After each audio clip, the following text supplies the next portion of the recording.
Hello guys, this is Ankur Kaushik and you are welcome on our channel UPSC accessible. आज का हमारा topic है, नया चैप्टर स्टार्ट कर रहा हूँ, चैप्टर 12। चैप्टर का नाम है world climate and climate change. Introduction class है आज, ठीक है। Class 11th NCERT geography.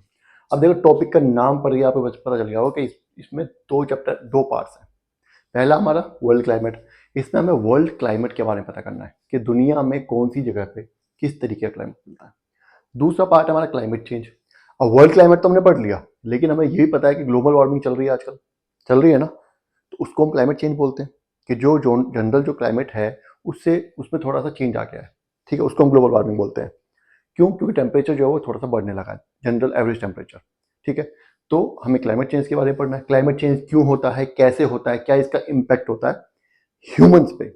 देखो अगेन, टर्म आ रही है वर्ल्ड क्लाइमेट, लेकिन हमें वर्ल्ड क्लाइमेट पढ़ना क्यों है? क्योंकि हमें इसका इम्पैक्ट होना चाहिए ह्यूमंस के ऊपर। मैंने आपको स्टार्टिंग में बताया था कि हम पढ़ते हैं ज्योग्राफी। ज्योग्राफी का मतलब है स्टडी ऑफ अर्थ। क्यों? Because earth is the habitat of man. हमारे लिए इंपॉर्टेंट है अर्थ। हमारे लिए क्या एप्लीकेशन है वर्ल्ड क्लाइमेट की, दुनिया के कौन से हिस्से पे किस तरीके का क्लाइमेट मिलता है, उसके लिए ह्यूमंस की क्या इंपॉर्टेंस है। इसलिए हमें वर्ल्ड क्लाइमेट पढ़ना है।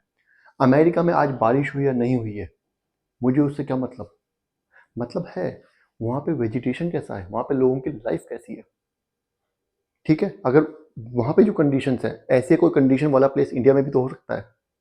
तो जो उन्होंने, अगर वहां पे कोई चीज़ है, कोई वेजिटेशन हो रहा है, तो क्या वो यहाँ पे नहीं हो सकता? ऐसी बहुत से खाने, आज के खाने जमाने में खाने की चीज़ें हैं जो कि इंडिया की नहीं है। जैसे कि वीट बाहर से आया हुआ है, जो हम आलू खाते हैं वो बाहर से आया हुआ है, ठीक है। ये सब इंडिया के नहीं है। क्यों? लेकिन जैसी जहाँ से आए हैं वहाँ पे भी वैसी ही क्लाइमेट कंडीशन थी, और इंडिया में भी वैसी क्लाइमेटिक कंडीशन मिली। तो वहाँ से ट्रैवलर्स आए तो उन्होंने यहाँ पे क्रॉप प्रोडक्शन किया, हो गया सक्सेसफुल, तो यहाँ पे भी होने लगा। समझ रहे हैं? इसी तरीके से वर्ल्ड क्लाइमेट जो हमें पढ़ना है। अब वर्ल्ड क्लाइमेट के बारे में क्या कह रहा है? Can be studied by organising information. Information को ऑर्गेनाइज करना है।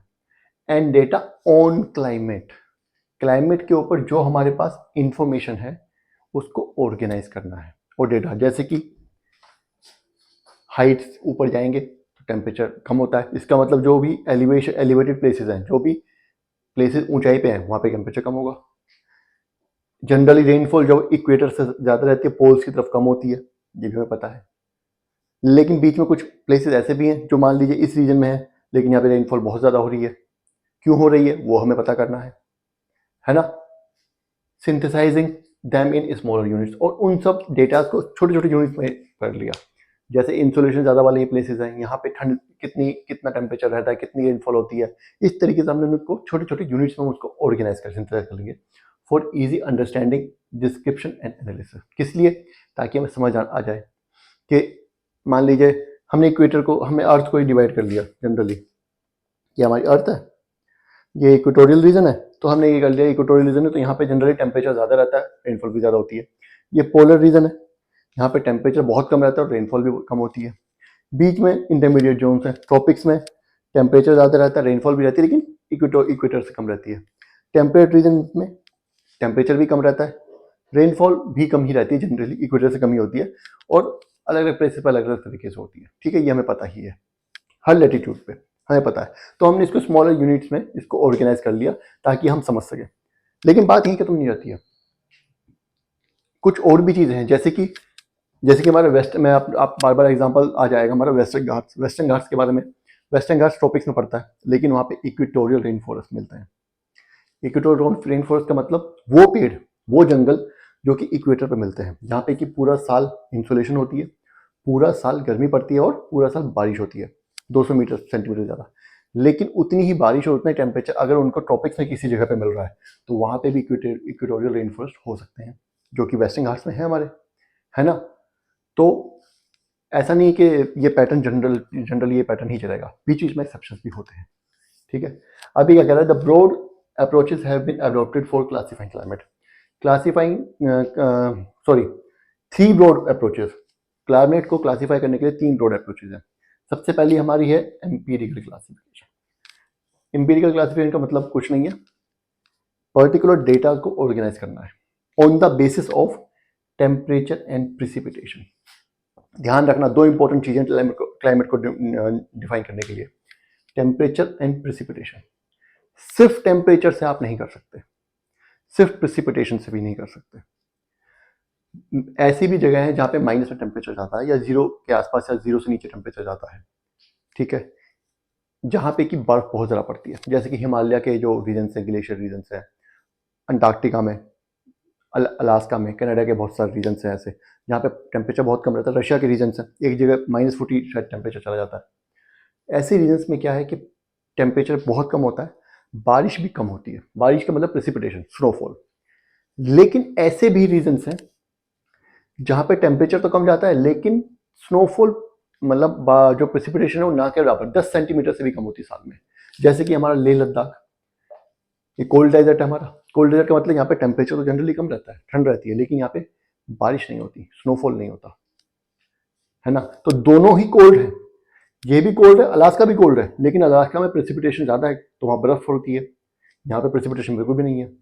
तो सिर्फ टेम्परेचर से हम डिफाइन नहीं कर सकते, हमें प्रेसिपिटेशन का डाटा भी चाहिए। इसको बोलते हैं एम्पिरिकल अप्रोच। कोई भी प्लेस लिया, उसके लिए लिखा कि इसका हर महीने में कितनी टेम्परेचर रहता है, कितनी उस पर रेनफॉल होती है, और इस डेटा को हम ऑर्गेनाइज कर लेते हैं, वो होती है हमारी एम्पिरिकल अप्रोच। समझ गए। अगली हमारी आती है जेनेटिक क्लासिफिकेशन। जेनेटिक क्लासिफिकेशन जो है ये एम्फेसिस करती है कॉजेस पे, ऐसा क्यों हो रहा है। अलास्का में टेम्परेचर कम है, लेह लद्दाख में भी टेम्परेचर कम है, लेकिन अलास्का में स्नोफॉल होती है, लेह लद्दाख में नहीं होती, क्यों। इसके रीजन पे फोकस करती है। मैंने अभी आपको बताया कि ट्रॉपिकल जो है, तो ट्रॉपिकल रीजन्स में भी कुछ प्लेसेस ऐसे हैं जहाँ पे इक्वेटोरियल रेन फॉरेस्ट मिलते हैं, जैसे कि इसका एग्जांपल हमारा वेस्टर्न घाट है। क्यों हो रहा है वहाँ पे वेस्टर्न घाट, जो कि ट्रॉपिक्स में आता है, इक्वेटर पे नहीं है, वहाँ पे वो वाले फॉरेस्ट क्यों मिल रहे हैं जो इक्वेटर पे होने चाहिए। उसका रीजन क्या है, रीजन है वहाँ पे 200 सेंटीमीटर से ज़्यादा रेनफॉल होती है वेस्टर्न घाट्स में, बल्कि बहुत ज़्यादा होती है 200 सेंटीमीटर से। तो जेनेटिक क्लासिफिकेशन कॉजेस पे वो करता है, एक पर्टिकुलर क्रॉप एक पर्टिकुलर रीजन पे ही क्यों मिलती है, क्योंकि उसके लिए जो टेम्परेचर रेनफॉल चाहिए वो वहाँ पे मिल रहा है, कॉज है, उस कॉज पे वो कर रहा है। समझ आ गया जेनेटिक क्लासिफिकेशन। अब इंपीरिकल और जेनेटिक को मिला करके at the end of the day बात कहाँ घूम फिर के आनी कि हमारे लिए कैसे इंपॉर्टेंट है, तो आ जाती है अप्लाइड क्लासिफिकेशन। ये स्पेसिफिक पर्पस के लिए होता है। कोई एक प्लेस उठा लेंगे,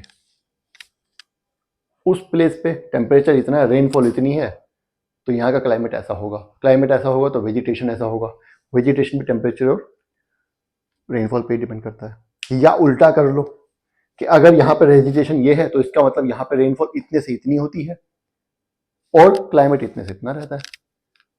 समझ गए। मतलब अगर मैं ये कहूँ कि वेस्टर्न घाट्स में, वेस्टर्न घाट्स जो है वहाँ पे इक्वेटोरियल रेन फॉरेस्ट है, इसका मतलब वहाँ पे बारिश जो है वो 200 सेंटीमीटर से ज़्यादा होती है साल में, है ना। तो इसका मतलब वहाँ पे हमें ये टाइप की वेजिटेशन मिल सकता है, ये टाइप की स्पीसीज हमें मिल सकती है, एनिमल स्पीसीज। अब वो ह्यूमंस के लिए कैसे इंपॉर्टेंट है, वही हमें काम करना होता है। समझ रहे हो ना। अब जो लोग -40 डिग्री में टेम्परेचर में रहते होंगे, ऑब्वियस सी बात है वहाँ वेजिटेशन तो ना के बराबर है। जब वेजिटेशन ना के बराबर है तो उनका जो डाइट होगी वो जनरली मीट के लिए बेसिस मीट बेस्ड होगी, ज़्यादातर वो लोग मांसाहारी होंगे, होंगे कि नहीं होंगे। तो देखो क्लाइमेट कैसे आपकी फूड हैबिट को इम्पैक्ट कर रहा है, आपके पहनावे को इम्पैक्ट करता है। जो जो जानवर सर्दी में ऐसी जगह पाए जाते हैं हमारे, उनका फर कितना मोटा होता है, आपने नोटिस नहीं किया। हर्बिनेशन, पोलर बियर्स हर्बिनेशन में क्यों जाते हैं, क्योंकि 6 महीने वहाँ पे इतनी बर्फ पड़ती है, बहुत ठंड होती है। वो क्या करते हैं, बाकी के 6 महीने जब सूरज होता है, 6 महीने तो धूप ही नहीं होती, बाकी 6 महीने जब इंसुलेशन होती है तब वो इतना ज़्यादा फैट खा लेते हैं, इतना ज़्यादा इंटेक लेते हैं फैट का, कि अगले 6 महीने वो उससे काम चला लेते हैं सो करके। समझ रहे हैं, समझ रहे हैं। तो ये क्या है, ये कॉज, ये पर्पस पे डिपेंड वो करती है फोकस, कि ये हमारे काम कैसे आने वाला है, कोई स्पेसिफिक पर्पस उठा करके उस पर वो काम करने लगती है। ठीक है। तो ये 3 अप्रोचेज हैं, ये 3 अप्रोचेज हैं क्लासिफिकेशन की। इंट्रोडक्शन हमने पढ़ लिया, समझ आ गया वर्ल्ड क्लाइमेट क्या क्या है और वर्ल्ड क्लाइमेट क्यों इंपॉर्टेंट है, ये भी हमें समझ आ गया। अब हम आगे क्लासिफिकेशंस के बारे में पढ़ेंगे। अब इन सब के ऊपर बेसिस पे लोगों ने, अलग अलग लोगों ने वर्ल्ड के क्लाइमेट को अलग अलग अलग तरीके से क्लासीफाई किया है। उन्होंने बताया कि अगर ये कहीं पे इतनी रेनफॉल और इतना टेम्परेचर तो इस रीजन को ये बोलते हैं, और उसके एग्जाम्पल दिए, यहाँ या इस रीजन में ऐसा होता है। अगर यहाँ पे ज़्यादा रेनफॉल है तो इसको ये बोलेंगे।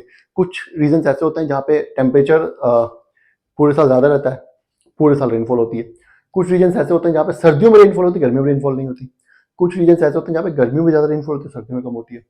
तो ये सब चीज़ें भी वो रखी है उन्होंने कि किस रीजन में कितना टेम्परेचर रहता है, एवरेज टेम्परेचर, मीन टेम्परेचर कितना, मैक्सिमम टेम्परेचर कितना है, लोएस्ट टेम्परेचर कितना है, मिनिमम टेम्परेचर सॉरी, और रेनफॉल जो विंटर में होती है या समर में होती है। अगर रेनफॉल विंटर में होती है समर ड्राई है, अगर रेनफॉल समर में होती है तो विंटर ड्राई है, या पूरे साल भी हो सकती है, या समर और विंटर दोनों के बीच में, जैसे हमारा इंडिया मानसून क्लाइमेट है। अगेन फिर वही स्पेसिफिक पर्पस, मानसून क्लाइमेट क्यों हो रहा है, मानसून क्लाइमेट हम मानसून क्लाइमेट को स्टडी करेंगे तभी हमें पता चलेगा कि हमें कौन कौन सी क्रॉप्स यहाँ पे करनी चाहिए, है ना। लोगों की डाइट कैसी है, बारिश कितनी आने वाली है, क्या क्या हमें सेफ्टी मेजर्स लेने चाहिए, अगर मानसून आ रहा है तो कहाँ कहाँ पे बाढ़ आ सकती है, कहाँ कहाँ पे डिस्ट्रक्शन हो सकता है, डिजास्टर मैनेजमेंट हम पढ़ते हैं, स्पेसिफिक पर्पस।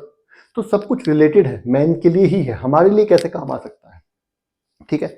तो ऐसी ही क्लासिफिकेशन जो कि लोगों ने अलग अलग बड़े बड़े रिसर्चर्स ने क्लासिफाई किया क्लाइमेट को, वर्ल्ड क्लाइमेट जोन्स को, उनमें से एक है कोपेंस क्लासिफिकेशन, जो हम एनसीईआरटी में पढ़ने वाले हैं। तो नेक्स्ट क्लास में हम वो पढ़ेंगे। तब तक ये क्लास आप पढ़िए, अगर कुछ समझ नहीं आया तो कमेंट कर दीजिएगा, मैं दोबारा बताऊंगा, ठीक है। वीडियो अगर पसंद आई है तो लाइक करना है और चैनल को सब्सक्राइब जरूर करना है। Thank you.